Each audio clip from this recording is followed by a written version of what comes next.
దసరా పర్వదినం సందర్భంగా లక్షడిపేట మున్సిపాలిటీ మరియు మంచిర్యాల జిల్లా ప్రజలకు నా యొక్క దసరా దీపావళి సద్దుల బతుకమ్మ శుభాకాంక్షలు తెలియజేస్తూ అన్ని పండుగలతో పాటు పెద్ద పండుగ మాకు దసరా పండుగ.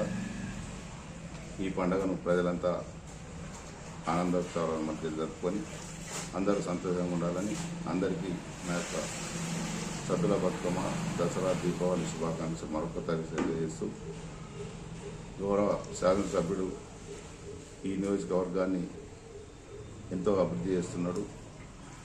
వారు చేస్తున్నటువంటి పనులను గమనించి తాగునీరు, సాగునీరు, అదేవిధంగా వ్యవసాయం, విద్య, వైద్యం అన్ని రంగాలను ముందుకు తీసుకున్నటువంటి నాయకుడు మనకు దొరకడం అదృష్టం. దానికి తోడు ప్రభుత్వం 6 గ్యారెంటీలు ప్రజలందరి సౌకర్యార్థం ఉండడానికి ఇల్లు, తినడానికి సన్నబియ్యం, రైతులకు బోనస్, అదేవిధంగా అన్ని రకాల అండగా ఉన్నటువంటి ప్రభుత్వం. మరి ప్రజలకు 6 గ్యారెంటీల్లో ఉచిత బస్ సౌకర్యం, అదేవిధంగా పేదలకు కరెంటు బిల్లు మాఫీ, ఇవన్నీ సిలిండర్లు, ఇవన్నీ కూడా చేసిన ఘనత గౌరవ రేవంత్ రెడ్డి గారి సర్కారు.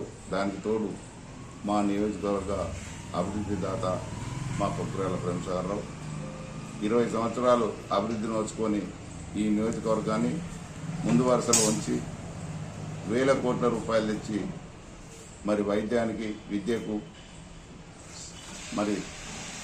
మరి సాగు చేయడానికి, వ్యవసాయానికి ఈరోజు మోదల్లో కూడా లిఫ్ట్ ఇరిగేషన్ శాంక్షన్ చేసిన గనుడు మా శాసనసభ్యుడు. మరి అటువంటి ప్రాణాలను ఆదరించి రేపు రాబోయే రోజుల్లో స్థానిక సంస్థల ఎన్నికల్లో అందరూ కాంగ్రెస్ పార్టీ అభ్యర్థులను బలపరిచి మరి శాసనసభ్యుడికి అండగా ఉండి ఈ నియోజకవర్గ అభివృద్ధిలో మీరు కూడా పాల్పంచుకోవాలని మరొక్కసారి అందరికీ దసరా దీపావళి సద్దుల బతుకమ్మ శుభాకాంక్షలు చేస్తూ సెలవు తీసుకుంటాను. జై హింద్, జై కేసీఆర్.